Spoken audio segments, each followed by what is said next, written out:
she applied to like And 6 so I had to, schools, got into like, all they of wanted them. me to call my And I was like, mom well, now you get to decide, you know, and just have where you her want to go. verify.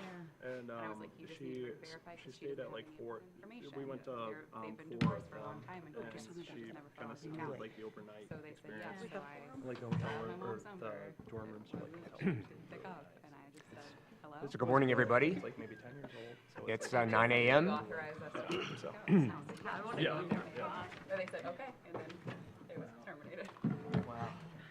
I'd like to call this I tried. May 15th, 2026 Traverse City Downtown Development Authority meeting to order. Can we have someone from the admin team or staff help us with roll call? Here. Here. Here. Here. Here. Here. Here. All right, thank you. Next is review and approval of agenda. And I do have a informational comment before this, is that the public hearing on the proposed budget will need to be rescheduled to ensure full compliance with state notification requirements. Although the formal public hearing will take place at a future meeting, and the goal is to actually do this in June, obviously, we still welcome and encourage public comment on the proposed budget, and the board will take those comments into consideration as part of its continued review of the budget. So with that, I would like to propose the agenda minus the public hearing. Is there a motion to approve the agenda? So moved. I'll second that. Thank you. So we have motion by the mayor and second by Mr. Corcoran. Any further questions? All those in favor? Aye. Opposed? Motion carries. We have 2 public comment sessions, one at the beginning of the meeting and one at the end of the meeting. Do we have anyone in the audience who wishes to make a comment? Seeing none, go to item 5, which is the consent calendar.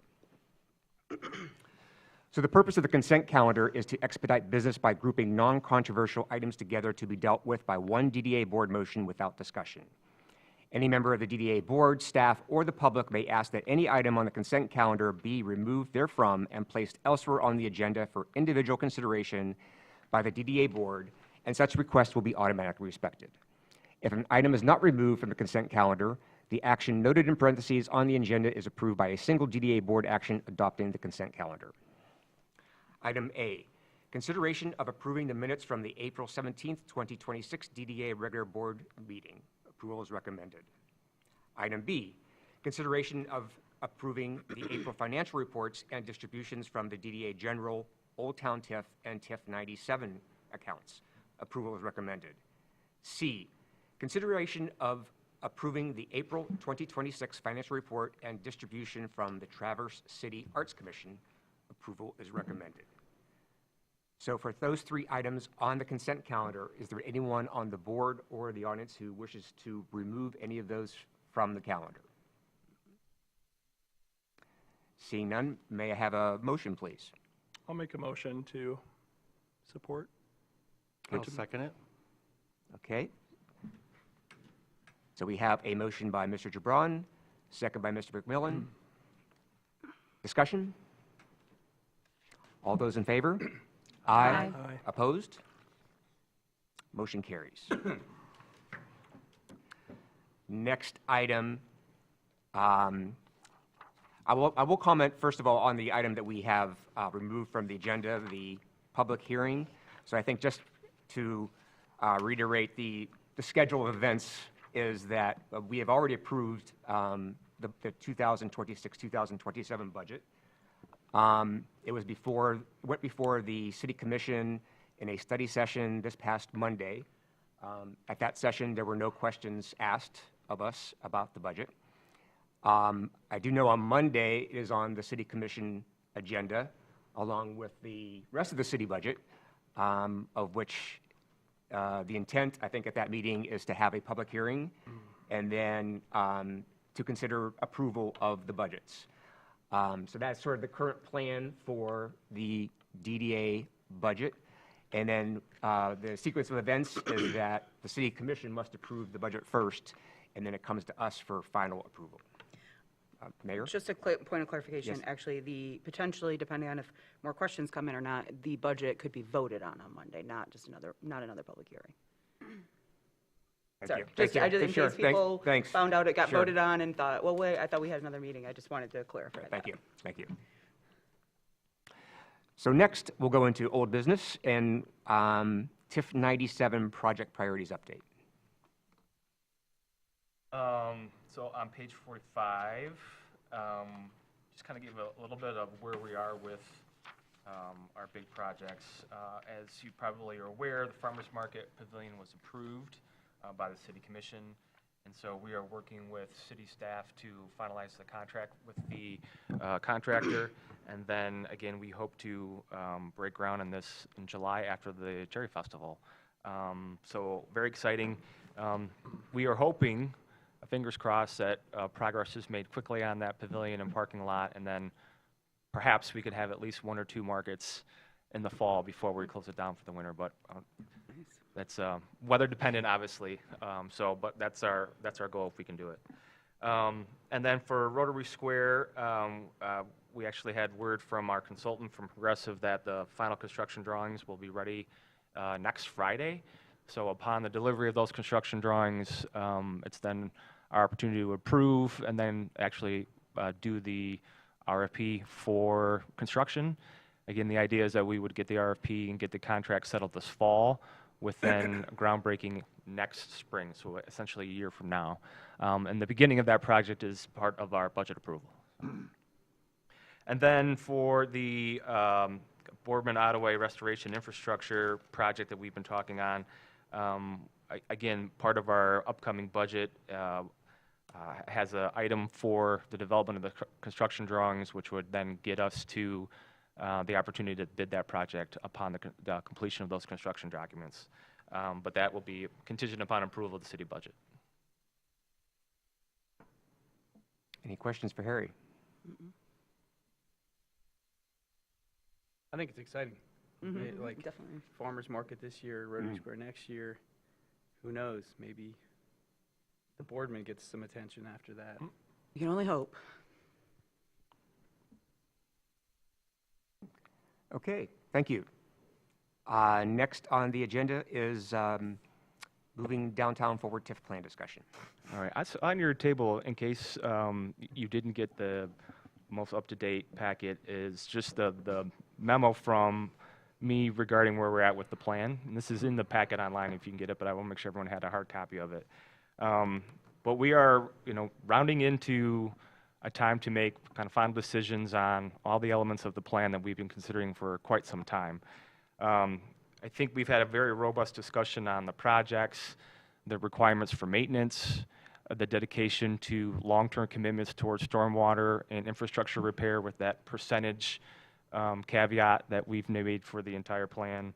So I feel like we're pretty solid in that. I do think with the approval on Monday night of the farmers market, we could probably pull that project from this project list. I would still leave in Rotary Square just because we haven't broken ground on that yet. But I think, looking at the entire project list, we can probably pull the farmers market out. And it doesn't mean we can't make investments in the farmers market grounds as we move forward, but just that specific pavilion and parking lot project. So the biggest thing we really need to settle on is the the revenue sharing scenario, and we've talked everything from 50-50 to 20 or 80-20 and 70-30.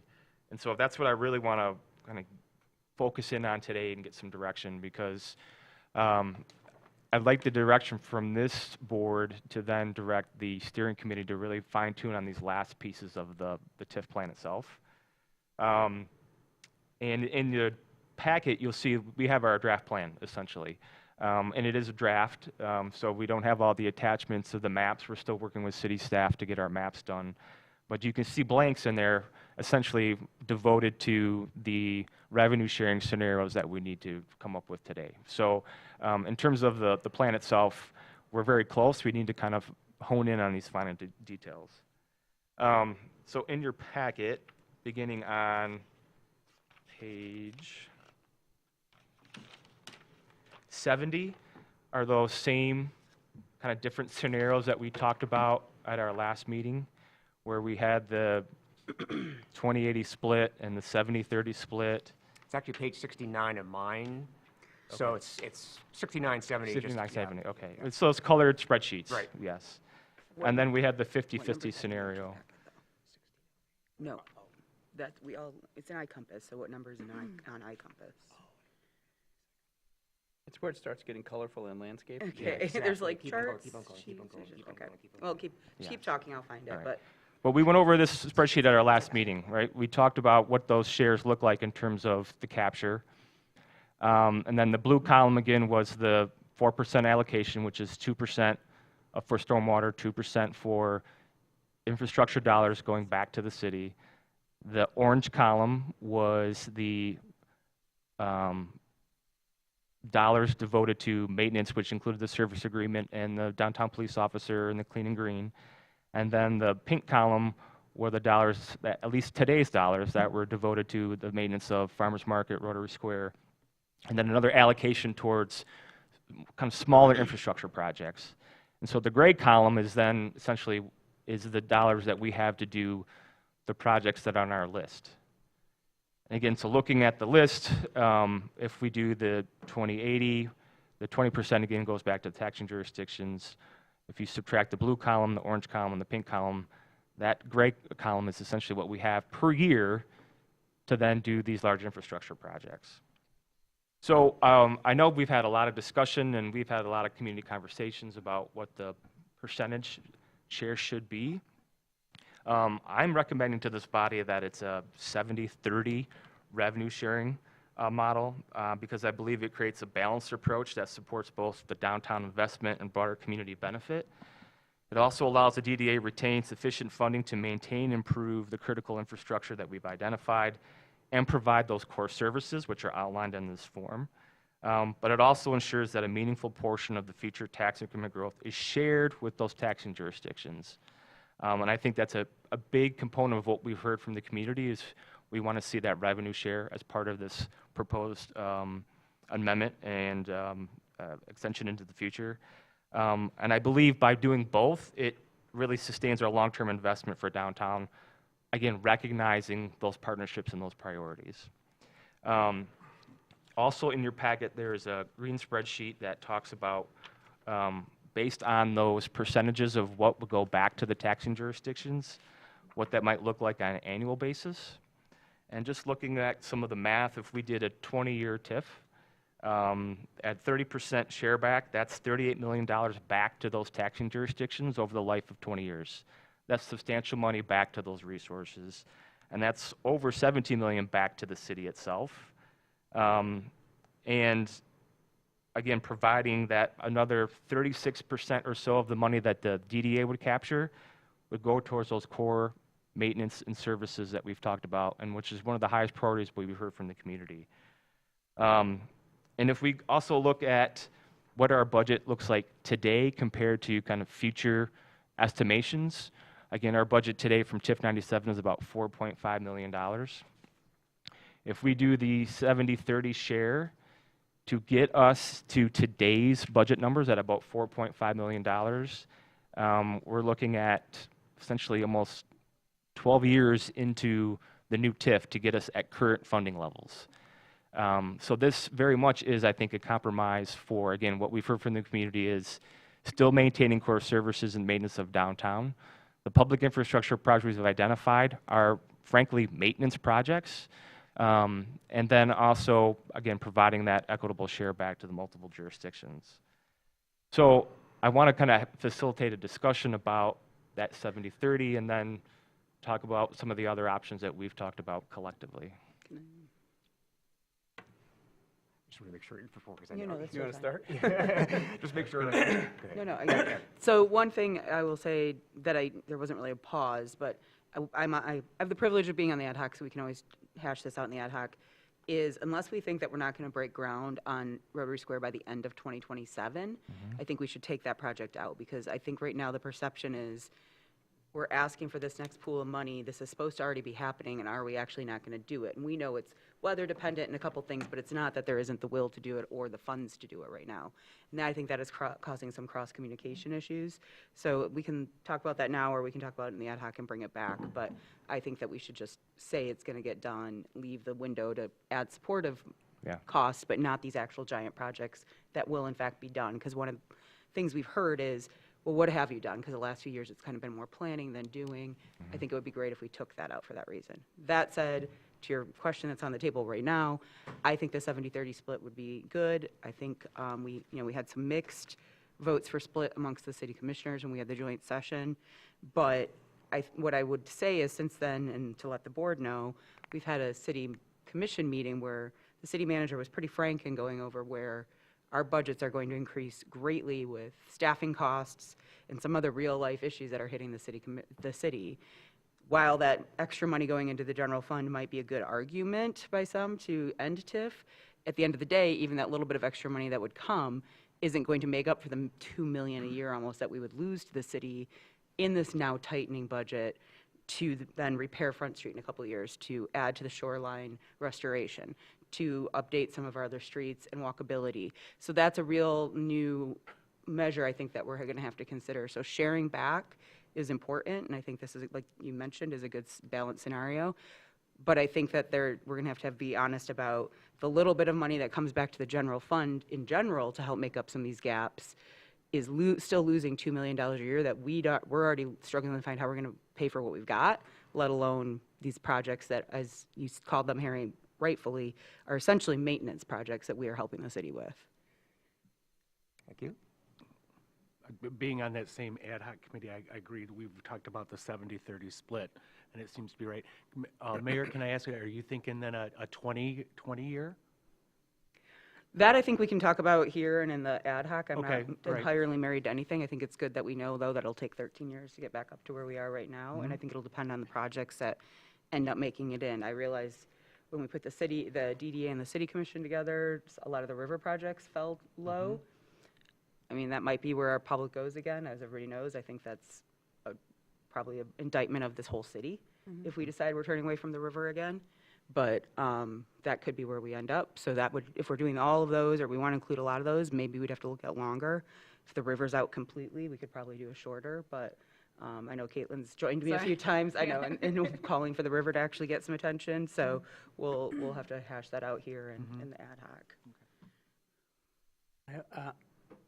My question is, does the split affect the level of support that we get from the relevant people? Are people paying attention to that split? If it's 50-50, if it's 70-30, if it's 80-20, do we lose votes for approving TIF or moving forward with it if it's 20 versus 30 that goes to the city, or if it's 50? Because why would we give up the opportunity to have better funding for the DDAs at priorities if it doesn't make any difference in terms of whether it gets approved or not approved? I guess what I'm hearing from our conversations is that there's a fine line between a 20-80 and a 70-30. What I've heard, and I think we heard at the city commission, our joint meeting, that there needs to be some kind of share back to the taxing jurisdictions, and there needs to be consideration of reducing the number of years of the next TIF plan. So whether it's 25 or 20, that I've heard that loud and clear from the community. I think this opportunity talks about, it's essentially giving a third of our revenue back to the taxing jurisdictions. I think that's compelling story because that's money back to Beta for public transportation. It's money back to the seniors. It's money back to the county at a pretty substantial number, but also providing enough funding for the DDA to then still tackle the day-to-day core maintenance that we've talked about and these infrastructure projects. So I think it's a fair compromise, and I think it's a win-win for, again, the taxing jurisdictions and also the DDA and the city. For me, it's a strategic question. You know, what maximizes the likelihood that we are able to be funded at any level? Yep.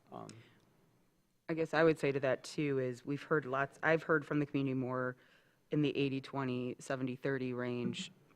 Some people have said, oh, if it was lower, those are the same people that I think no matter what it is would ultimately My not point, vote for it, the exactly. people I've talked to. What I would say too is we are putting it up for a vote this year. We don't expire till the end of 2027. We are being asked to listen to the public. If 70-30 or 75-25 or whatever we end up with fails, we could go back next year with a 50-50. To your point, we don't have a crystal ball. We're a DDA. We're not going to pay for some Lansing firm to do numbers for us, right? Like that's not what our public is, and that's not what our community is. We can go back for another take and say 50-50 or something else if we find out after an election, if it fails, that this is, okay, that wasn't what the people were looking for. They were looking for a smaller margin.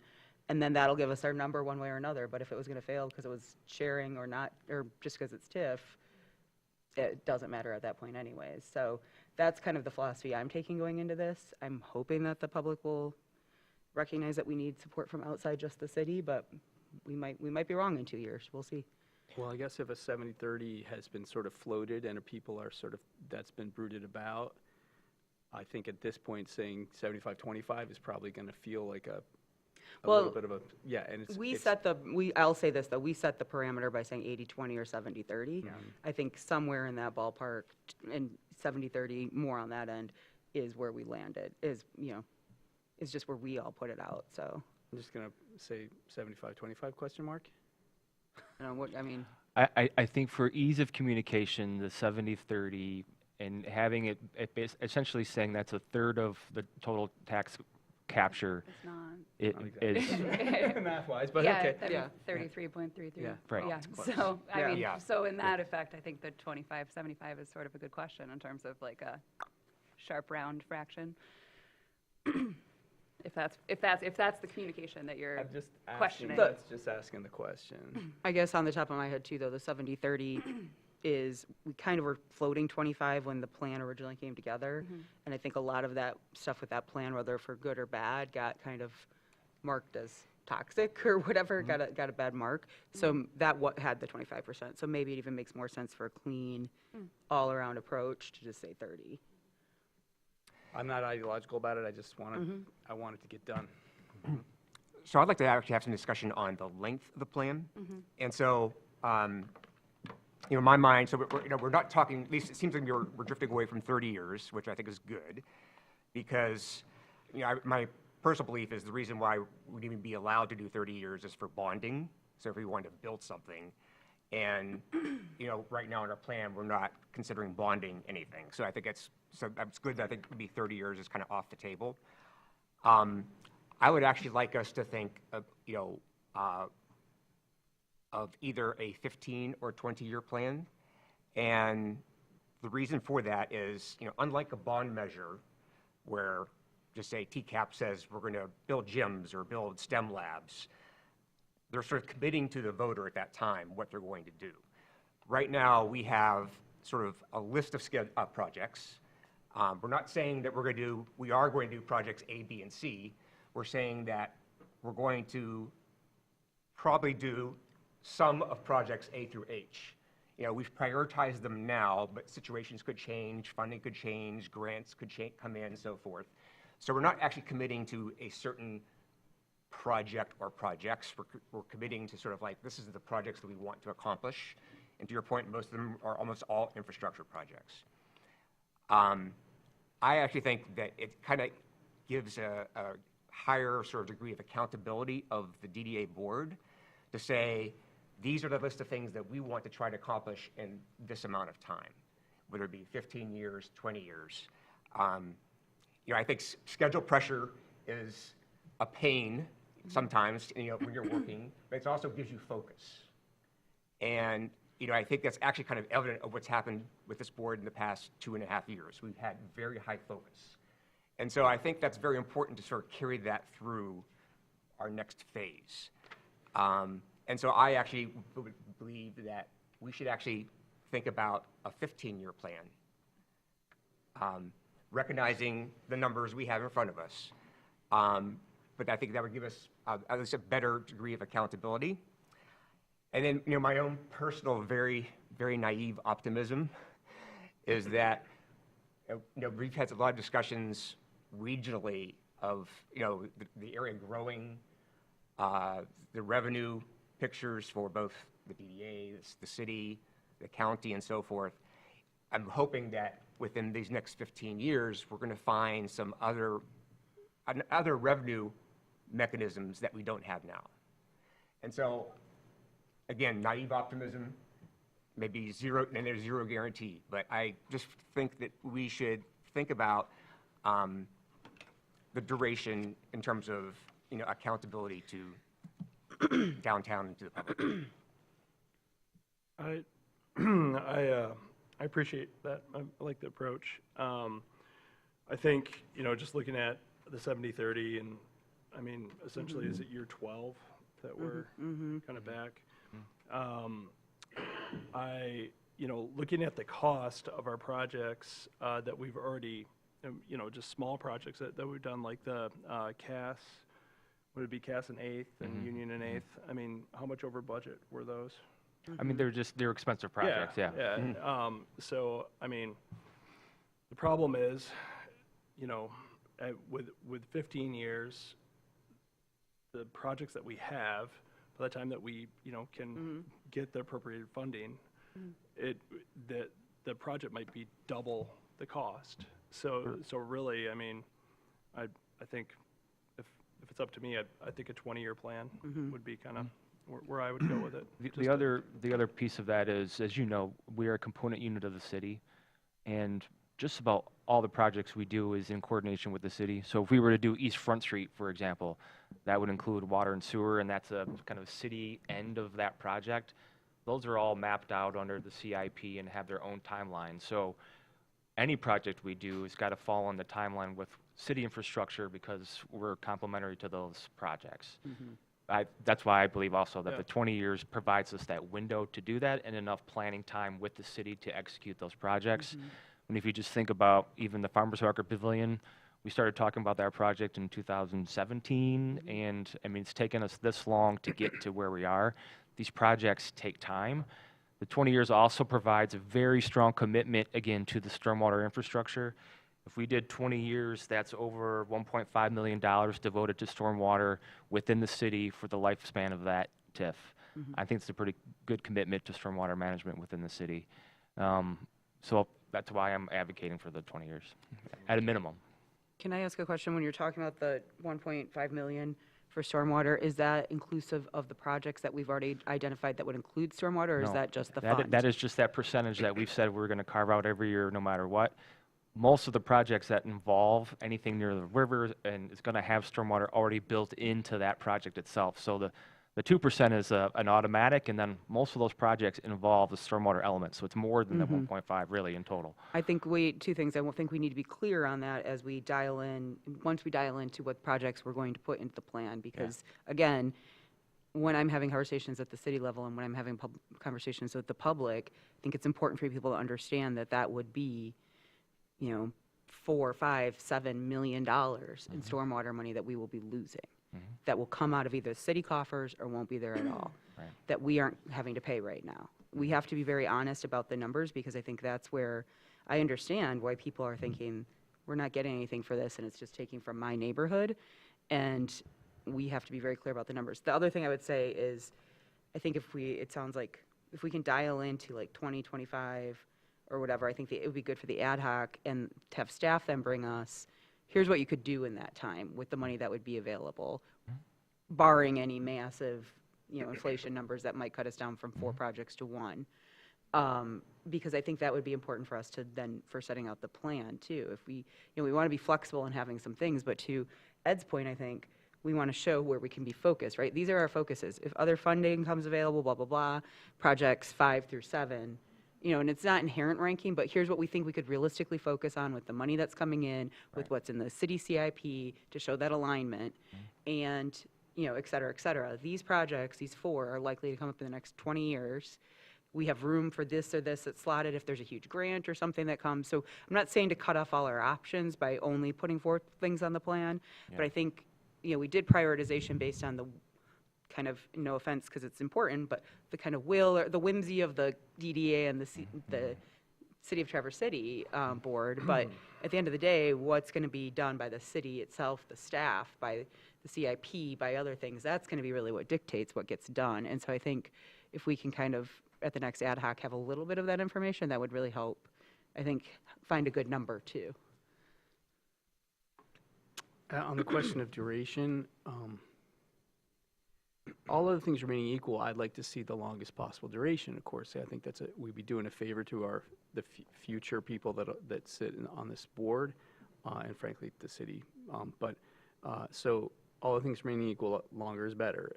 And again, a strategic question, does anybody who would otherwise, support the extension of TIF change their mind because we asked for 25 instead of 20, or dare I say 30 instead of 20? Because if they don't, then we ask for more. So for me, I'm just saying 25-year question mark, 30-year question mark. Right, Pete, I don't know if there's an exact science that's going to get us to that number. What we've heard is that shorter time in terms of the plan and a revenue share, and it's really us to dictate what that is. The conversations that I've had is the 70-30 for 20 years about that is reasonable, and it shows a compromise between all the discussions and the focal points that we've been talking about. So I can get on board with that. yeah.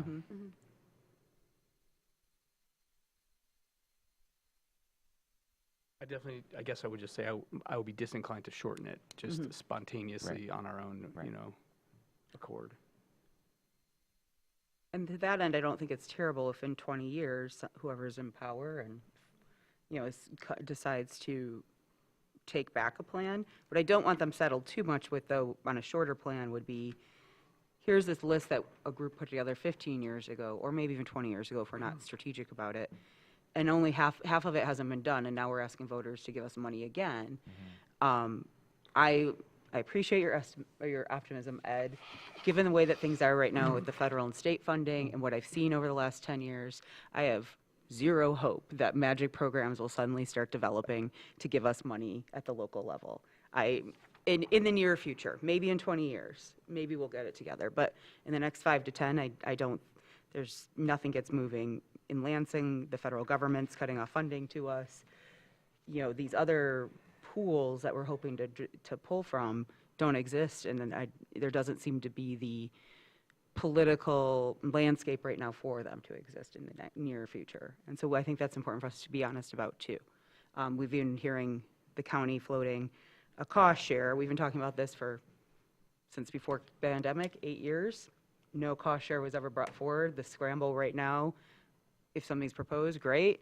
Doesn't really fill me with hope even with that. So I think we have to kind of forge ahead with a plan that doesn't hinder or I shouldn't say hinder, doesn't lay a trap for somebody in a group in 20 years, and that we can get done for the public, because that's what we're doing this for, but that we can be a little realistic too about we're dealing with the tools we've got, basically. If I may, I'm sorry to keep talking, but I think it's also important to note that it's not a foregone conclusion that in 20 years people will decide to renew TIF, or maybe this board itself might decide that their work is done and it's time to just let things revert to what they were, status quo ante. So yeah, that's not. I mean, I don't mean to say that you intended to imply that, but I think we need to understand that there is a possibility that we feel that the need for TIF is passed at that point, or they feel in the future, So this does not necessarily say there's going to be a perpetual TIF thing. I appreciate that clarification, Pete, because I did not mean to imply that. I was thinking about it, but yes. Clear. Thank you. I think the point about, what does the community think? To me, it's really a point of what the voter is going to see of our plan. And I think just like in national politics, there's going to be people on this side and there's going to be people on this side, and we've got to reach the people in the middle. Right. And so, and I just kind of go back, and this is again very personal, going back to the days when I was working 2 jobs and trying to keep track of what was going on with local government, and seeing the bond measures that would come through. And of course, this isn't a bond measure, but just trying to equivalent to where I was at that time, trying to make sense of what was being asked of me as a voter. And, you know, at that time, it was important to me is, you know, what the dollars were and how long it was. So, you know, that's kind of where I'm from. I'm not going to sit here and, you know, say it has to be 15 years or it has to be 20 years, whatever. But I think that's what we have to be aware of, is we have to be aware of that, maybe that middle voter who wants to do their civic duty in voting and doing the right thing, and, you know, convincing them that we have sort of the right framework in mind. So what else do you need from us? I don't think Harry, to come you're back not to the asking for a committee? motion today. You're asking for. No motion. Right. I wanted to get this plane kind of starting to land the plane, because our timing is critical, right? So we are still aiming to approve this plan in June, because we need to get it done by July, so it's on the November ballot. So we still need to, if we're going to have another steering committee meeting, which is fine, we could do that beginning next Thursday. We went on this kind of Thursday cadence. But we still need to have the Development Area Citizens Council. And I'd like to have as much formulated plan for them to review as possible. And that has to happen before we approve the plan, obviously. That's a public meeting. The last time we did it, it took 2 meetings of that group. So I want to make sure that we have enough time to do that. The direction I'm hearing today is that range of 70-30, 25-75. I think at the steering committee, we could bring back those 2 options. We've looked at those numbers. I think we're still going to advocate for the 70-30, but it's worth having that discussion at the steering committee level. With that, then I would do a kind of a straw poll if everyone can make the May 21st, this is next Thursday, meeting for the steering committee, Oh, that's the steering committee, not Yeah, everybody. if you're not on the steering committee, then no, yeah. I'm out of town on the You're out of town, 21st. okay. You're too, okay, But and after that, though, I'm around for 28th or any other day we wanted to call it for. okay. Okay. So can I ask a question? Is it worth having any conversation today about if we're leaning towards a recommendation of capturing $57.7 million for our infrastructure project list of $120 million? Is there worth having any conversation about what that looks like? In terms of eliminating some of those projects? Yeah. I mean, the Boardman Ottaway River restoration is totaling $59 million as it is, which is not getting there with 70, 30, 20 years. So is it worth having any conversation about that at this time, or should we wait for the steering committee to come back? It just seems like if timeline, we're feeling some pressure about timeline. I understand the point. I guess one of the things, if you look at the Old Town TIF plan, the Old Town TIF plan has a huge amount of projects in there with a very large dollar amount. And we are, there's very large buckets. So for example, there is a bucket in there of Union Street rehabilitation from, I believe, the Union Street Bridge by the post office to 9th Street. And so one of the things that we're attacking, right, or we want to attack this next fiscal year, is the intersection at Union and Summit Street. So that's a piece of that. It's not the entire millions of dollars for that street. And so I think that's the way that particular plan was built. And I kind of looking at our plan to that, and I think it allows us some flexibility, right? Absolutely. Yeah, I yeah. appreciate the flexibility. Yeah. I am nervous about sentiment of a list yes. of, a large list of projects, which does allow for that flexibility, which is very important. But tailoring it to look reasonable in what we're proposing. I understand. And currently, I don't believe that at quick glance, what we're proposing aligns with a reasonable list of projects in the time that we're saying. So Understand the point? that's, I guess, the point I'm trying to make. I think maybe to your point, it's a chicken or the egg scenario. And I guess my thought would be if we could meet, you know, the 28th or the 4th or something, and look at these and have some of the information that I asked about of like what's on the city CIP, what's likely to move to the head. I don't want an in-depth analysis of numbers, just kind of like, here's what we know the city's got in the next 10, 15 years mapped out, and then have that discussion from there of that ranking.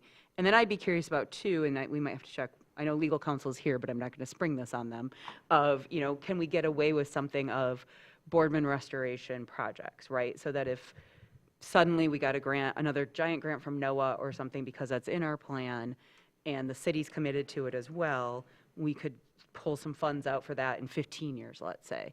Is there a way we can word it with a little less I'm not going to try that You this got it. morning. Specificity. Thank you, specificity. I don't know why I was struggling with that right now. That we could, then pull from these kind of initial plans. We can still have those initial plans that were out there for the public in the detail that we had, but in the wording of the TIF measure itself, leave it a little less specific. And to your point, and then rank it slightly lower. But then if an opportunity did come up, we could shift things around a little bit, knowing that right now, if we do 20 years, it's a finite amount of money that doesn't even match the full scope of some of these plans that are hopefully important to our community at some point. I mean, yeah, seems like they are. We know they are. Yeah, Yeah. that's why they're on the list. Yeah, to be fair, I should reiterate that.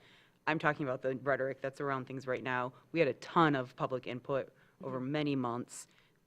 Like, I think it was almost 2,000 participants, maybe more, that gave their input on what they wanted to see happen with the river. And I don't mean to by what I'm saying, keep diminishing that. It just feels like it gets diminished when we have conversations in the public, when it gets reported or discussed. It So wasn't just months, it was it's that's years. an important point, Pete. Thank you.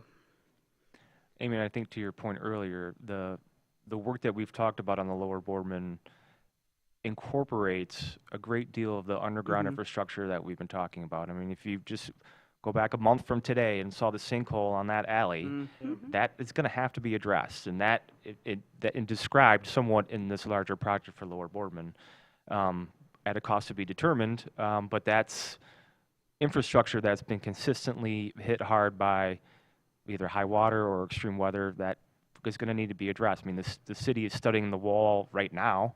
If you go back to our original Smith Group assessment of the wall back in 2019, it talked about pulling back that wall as part of the better infrastructure and moving that sewer line off the wall, which we already did. So we did that part. I would say we, as in the city, did that part.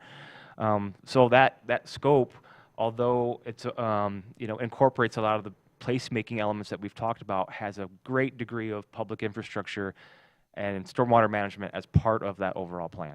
So, yeah. I'm sorry, I have to jump in because a lot of people that I talk to don't understand that when there's a sinkhole along the river there, why didn't the DDA fix that, right? They don't understand that the DDA is just contributing to the city when the city undertakes to do things like, sewer maintenance and stuff like that. Like, it's really important when we say we did that to make sure we're clear about that what the city's responsibilities are and the extent to which the DDA is in support of that, but the DDA is not primarily responsible for that, So, like, because I think a lot of the public are not clear on where the city's responsibilities end and where the DDA's responsibility or the DDA's contributions begin. So.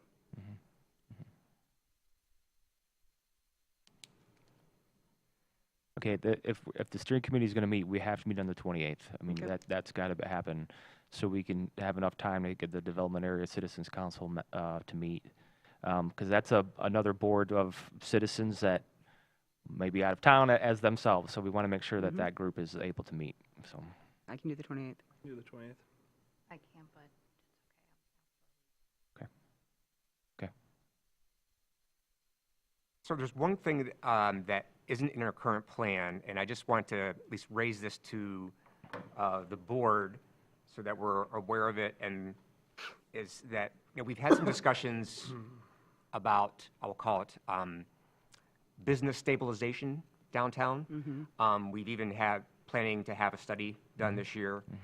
And so I'm just wondering, who knows what may come out of that study and maybe possible actions. But do we think that the activity or the projects that we have sort of account for what I would call maybe some sort of business stabilization measures? We don't have them in the big project list. It is mentioned, though, in the maintenance. Or which page is it on, Harry, that you put that in? It is in the plan right now. It just doesn't, because we don't know what federal or state programs are out there or what we're allowed. We haven't really dug into what we're allowed to do by the state to support businesses legally.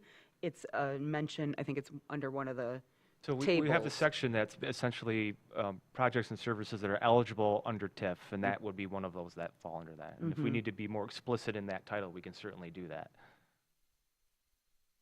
Well, again, it's a question for the board, Yeah. right, on whether they think it's necessary. Yes. I think having a mention of it. Yeah. Okay. I hear more than anything else, agree. the concern that local businesses we're getting more chains and that buildings are being sold and we're losing local business from citizens. So I don't want to wordsmith it now, but I think it's something, Harry, to take back and give us your recommendation on how we title that and the amount. Is it worth pulling it out of that long laundry list of use of revenue and? I think that's. Is that what you're asking? Yeah, okay, great. In the Yes. project Yeah. list, so it's actually called out. But I think that use of revenue is somewhat specified by the state, right? Or like, Yeah, it's yeah, that's what we legally need. Right. kind of constrained.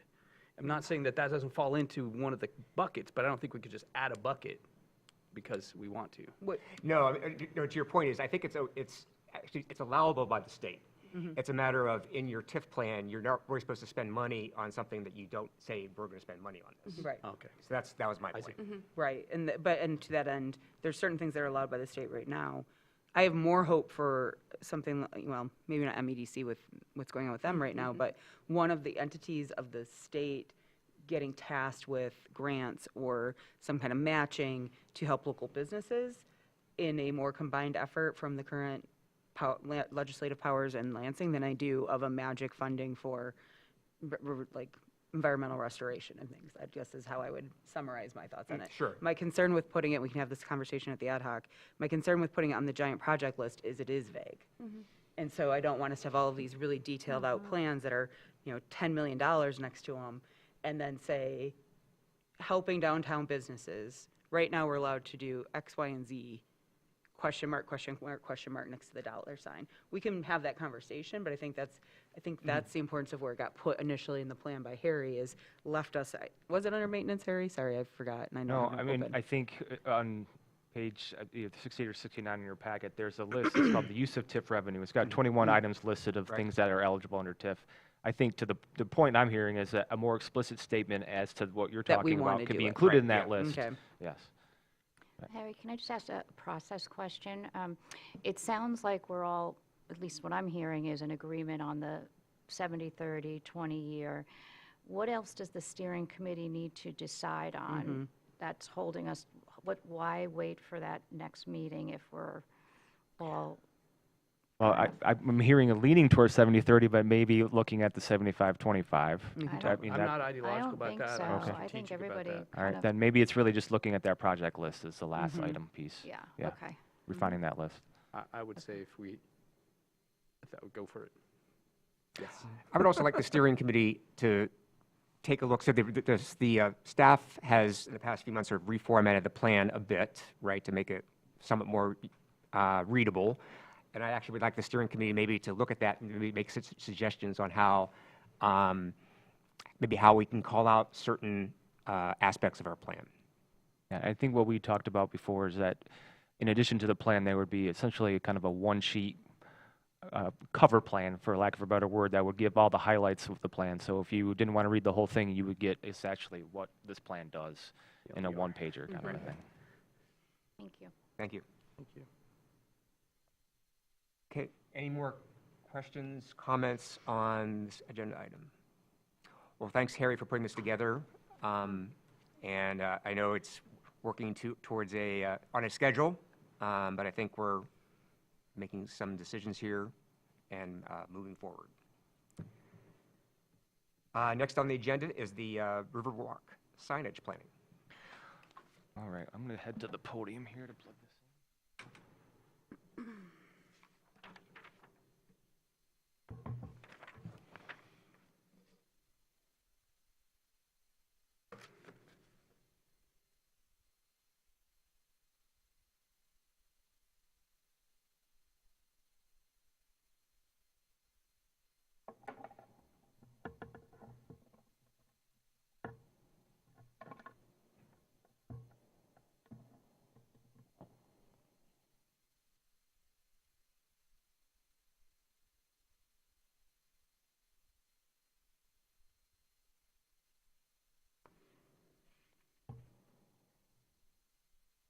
if you recall, in our this current budget, we had allocated funding to develop a wayfinding sign plan for the Riverwalk. I think we've talked about in some detail, we have components of a great river walk that would traverse the 1.6 miles of the river from Boardman Lake to the bay. But if you're just walking at street level, in a lot of places, you don't even know it exists. And so we've talked about ways to, again, enhance that connectivity, pedestrian connectivity, and human connectivity with the river, to try to direct people that these are these assets running through downtown. So with that, we had contracted with Corbin Design, which is a national company that does wayfinding all over the United States, and to develop our signage plan with the idea that we want to complement the city's park signage, complement TART's wayfinding signage. So there's a lot of signage within the community, and as this Riverwalk traverses through the Fish Patch project, there'll be even additional signage. So we've been working with Corbin on a design, and I'm going to introduce Jeff here to talk about where we are with that process and just kind of show you some of the images and the things that we're working on, and then we can get your feedback on that. Hi, everyone. Thank you for having me. Yes, just really quickly, the scope, starting at the north end, is at the end of the boardwalk where the boat launch is at. It goes all the way down to 8th Street and Boardman, where it can connect directly into the Boardman Lake Tart Trail. It includes boardwalks,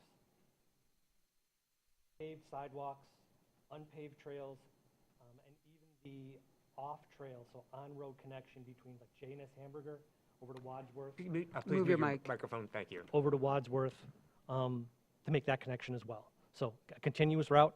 The goal of the program is to create awareness of the Riverwalk. So each entrance would have an identification sign. And then at key locations where we've got high density of access and traffic, there'd be a mini kiosk. So a small map for orientation. It'd be great because not only could it promote and advertise the Riverwalk, but also everything accessible off of that, all the parks. The district identification can be overlaid on top of that as well. It's, as Harry said, it's designed to coordinate with the existing city program. We designed that as well, so we've taken visual cues. We've kept this, you can help me, Harry.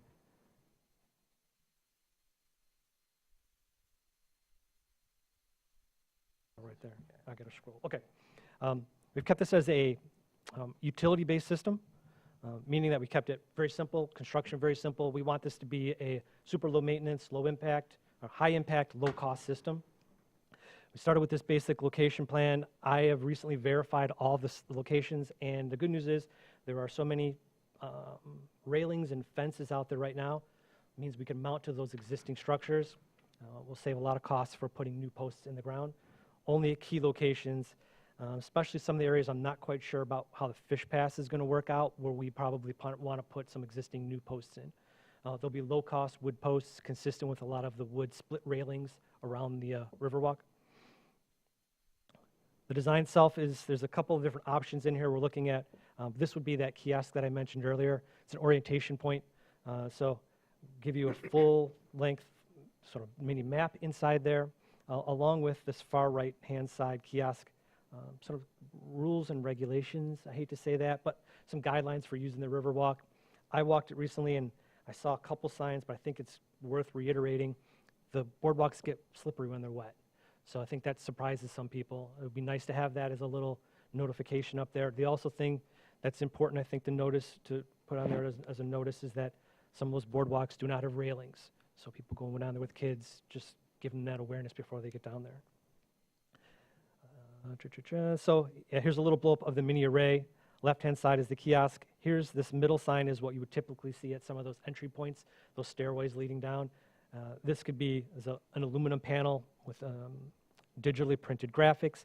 It'd be mechanically mounted, either screwed or strapped to those existing railings. Far right-hand side, there will be some guide signs. I think it's important once you're on the Riverwalk to orient you to some of the key destinations, especially the endpoints. So this will help you as you step on to know which way is which. Because the Riverwalk kind of twists and turns around. I think that's one of the things that would be disorienting for a visitor, not understanding it's not a straight river. It twists and turns from downtown, so you could become disoriented. Here's a little bit of an example of what those signs would look like. We are going with, we talked with Harry, with wooden posts, 6x6 wooden posts, rather than the Core 10 steel posts that are used on the city program. It's a lower cost option. I think it works well with the kind of rustic, natural theme of the Riverwalk. And then off Riverwalk, off trail, there'll be some signs that are mounted to existing light poles, as I mentioned, by J&S and Wadsworth. So this is what that would look like as well. It would work for walkers and bikers. We explored an option where we were going to use a number system to direct to destinations. I don't know if folks are aware of how that's. We've instead, at Harry's direction, which I think is a great one, we're going to align ourselves with the way TART directs. We also Corbin designed the initial TART standard too, so we're going to make sure those mesh up in terms of how the messages work together, so they'll flow together very seamlessly. Here's an example of what those signs would look like mounted to the existing railings. Low, we don't want something superimposing. This is meant to be just an identification. We don't want to have neon signs. And then this is an example of what the freestanding sign might look like. I kept it very narrow, shoulder width. It's just a flat panel construction. And there's another example of mounting to a more decorative railing. I think that's the crux of the system. If anyone has any questions. I actually have 3 questions, Sure. sorry. Apologize, I haven't walked this, so apologize if these are stupid. But when you go onto the Riverwalk, is it a continuous walk, or is it a sign says, oh, go down, walk, and then it's a dead end, and you have to go somewhere else to get to another? There are a couple of dead-end locations. The one that I experienced yesterday is the one off of the, behind the post office. When you go down there, it just, one end just kind of dead ends, but it does lead directly into the fish pass. So that's why that map is important at some of those kiosk locations, so that we can identify those for folks so they can use it as a planning tool. I also think it's important in that map too to have a legend that illustrates what's a boardwalk, what's a paved path, what's a sidewalk, so that people understand the different trail conditions too. Okay, and so second question is, would it not be better maybe to do this and at the same time Fish Pass and align all the branding and all the look and feel? And I don't know if we actually even have signage branding principles for the city, so that we're not designing one look here, a different look here. I know you said you're kind of collaborating, but do we actually have a branding guideline for the city for signage? We don't. One is sort of naturally emerging based off of the parks and recreation signs that are out there right now, so it's sort of, that's becoming the standard, although it's not official. It might be good to align on that. Yeah. And then incorporate the Fish Pass, and then I'm just, so that everything, you know, it's simple. Yeah, I and totally agree. consistent across the I'm city. not exactly sure if there's a separate plan for the Fish Pass going in. So we actually met with Fish Pass folks this week about this topic. They do have their own signage plan for the space itself. And there's two opportunities to incorporate our signage within that site. But still the materials and some of the color pieces all kind of align with that.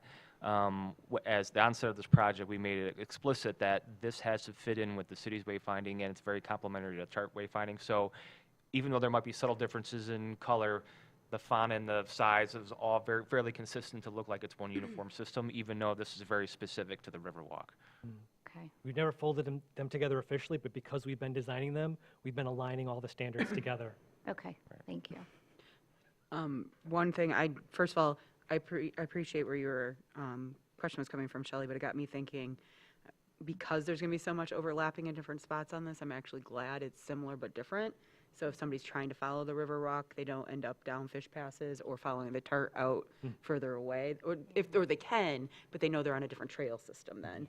Yeah. But the other question I was going to ask is, one of the reasons why the city went with the different post is the maintenance cost and fee. So how long do you anticipate these wooden ones versus the more synthetic ones lasting, and when would we need to replace them? Oh, the wooden posts are going to last a long time. Okay. And there's no maintenance on those either. That's why we picked the Core 10. There's no paint, so when those scratch and get beat up, Right. they don't have to refinish. So the wood posts will just they'll get a little beat up at the bottom, you know, if they take a little damage, but they'll last a So long you time as anticipate a well. few couple decades or so, or? Well, it depends on the locations. Some of those get a little wet at the bottom. You could probably get 20 years out of Okay, those. that helps, thank you. I see there's the downtown Traverse City logo on there. This is a great opportunity for us to say, brought to you by the DDA, you know? This is yet another thing that the DDA is doing for you and your community. I think that's crucial. Absolutely. So that space at the bottom, you can see there's room for logos, recognition. We could even potentially even do a web address or a link to something if you want to promote or advertise or connect. Absolutely. For me, it's mostly just like a message out there saying, you were wondering what the DDA does for you? Here's an example. Yeah, absolutely. Just because we are talking about a little formatting, would there be room in the design for additional forthcoming amenities that are either planned or not planned? But I've noticed in the park signs, like, there's not an icon for public art, even when existing public art is there. And that would be a great opportunity to just leave room for all the things that are happening, because there's a lot of work going on in all of these points. Yeah, I mean, we could, in the legend, we can have a symbol, and if you want to, we could even incorporate those public art as landmarks in the current map right now. But as far as reskinning these and refacing them, yeah, it's not that expensive. So even if they wanted to update the map with more substantial changes in the future, if Okay. like a more developed program happens, sure. I would argue that it is a little cost prohibitive to update them. I work for Tart Trails. Okay. But in just like knowing, you know, there's a lot of conversations about restrooms, access to drinking water, just so there's room to add those amenities, because I'm sure in, 5 to 10 years, they're going to be there. Yeah. This is vinyl, right? It's vinyl. Correct. Is there a way of making, I don't know, maybe the logo or the downtown Riverwalk? Can you do that in the reflective vinyl, just the flat white? But that way, if you hit it like with a flashlight or something, it's like the side of an ambulance or fire truck. I know there's that. We could. I just thought, you have different people coming to town to go fishing, kayaking, stuff like that, and it's not always light out. So I was thinking that might be a nice way to identify it. Yeah, absolutely. We could consider that. We've kept the contrast really high on these, so yeah, if a flashlight hits these, they're going to work in dusk and dawn conditions. The reflectivity, though, is something we definitely could consider. Sure. I do. If I was trying to say, what's the problem we're trying to solve here, can you just articulate for me, like, how did this get started? Like, what's the problem statement? Is it like people are getting lost and they really want to find the water, and we know that because they've told us somehow? Yeah, I think when we did our Lower Bowerman planning effort, we heard like there's access to the water, but it's just not visible, and people Okay. always don't know about it. And so this is a way to just highlight the resources that we've already built and want to continue to build, and then also create that pedestrian connectivity from lake to lake, essentially. And this is a way to highlight this is what's coming next, to your point, or this is the resources that we're hoping to build. That's really it. Yeah, I would say it will create awareness for sure. Because there's a lot of areas where you're off a sidewalk, you can see there's a river there. You understand I can walk along back and forth on the sidewalk, especially over by where the farmer's market and stuff is at, but not understanding the scope of that river walk, that it's continuous. I can follow that and basically get all the way to Boardman Lake from your current location. Cool. I know in some other jurisdictions, they have put QR codes on these for provide more information on the trail systems, et cetera. And have there been any discussions on that sort of feature? I mean, we have, and that certainly can be incorporated. The trick with that is always making sure that whatever your QR going to is up to date, which is not easy. So I don't see it actually implemented very often anymore. It could be, but, and Caitlin, maybe you have, yeah, no. I would not recommend doing that. Okay. Tampoco. Any other questions? All right. Thank you very so much. Thank Appreciate your you. time. Thanks. Thank you. It looks cool, by the way. Yeah. Thank you. Next on the agenda is the Executive Director Report. I just want to highlight a couple of things. Two-way circulation. As you remember from our last meeting, the city has created a Complete Streets Advisory Committee that's going to be looking at all street projects moving forward. So this is actually going in front of that committee on May 21st. Again, that's an advisory committee. They make recommendations to the city commission. The city commission ultimately makes a decision. So we're at least moving the ball further down the field on a decision. So we'll find out what happens on May 21st, but at some point there will be a recommendation from this body to the city commission, and the city commission will take it up again, and we'll have some direction on that. I did want to give everyone somewhat of a warning that the Cass Street mid-block crosswalk reconstruction begins on Monday. That is that mid-block crosswalk essentially between Front and State on Cass Street. And that begins on Monday. That will last until mid-June, mid to late June.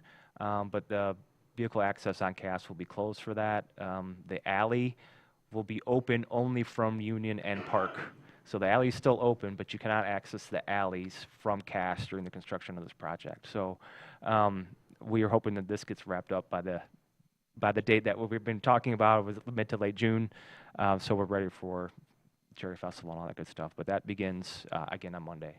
Aren't there one-way signs on one of the alleys there? Yep. So I mean that's part of the overall signage plan that comes with the construction Right, project. right. It was allow that because all the back of house activities still have to happen, trash removal, deliveries.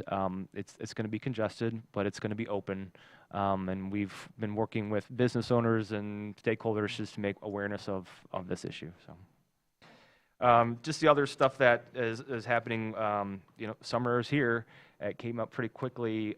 We actually met with our ambassador program folks yesterday. We're kicking that off on Monday.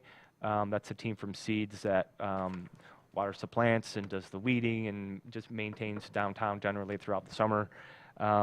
We are hosting our spring planting day next week on May 20th at 9 a.m. So if you want to get your hands dirty and help us plant all of our 54 planters that go downtown, you're more than welcome to join us. That's open to anybody. But those are going out. So our office is tuning up for summer. I did want to provide a little bit of an update on our website. So this is something that our entire staff has been working on. It's very comprehensive, and we're very close to launching. I'm anticipating that we'll have this up and running by the end of the month. We have a very robust gift certificate program that you can purchase online, and so aligning all that up with those purchases is part of this process. So we're excited to hopefully launch that within the next 2 weeks. So. Wonderful. Any questions for Harry? All right. Sarah. Good morning, everyone. We have some events coming up in a couple of weeks, starting with the Downtown Traverse City Art Walk Series.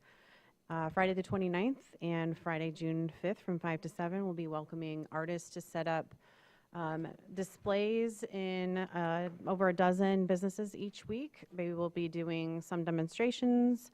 There will be some specials, activities, and refreshments at those participating businesses. Everything is online at downtowntc.com if you'd like to see a map. That will be loaded next week.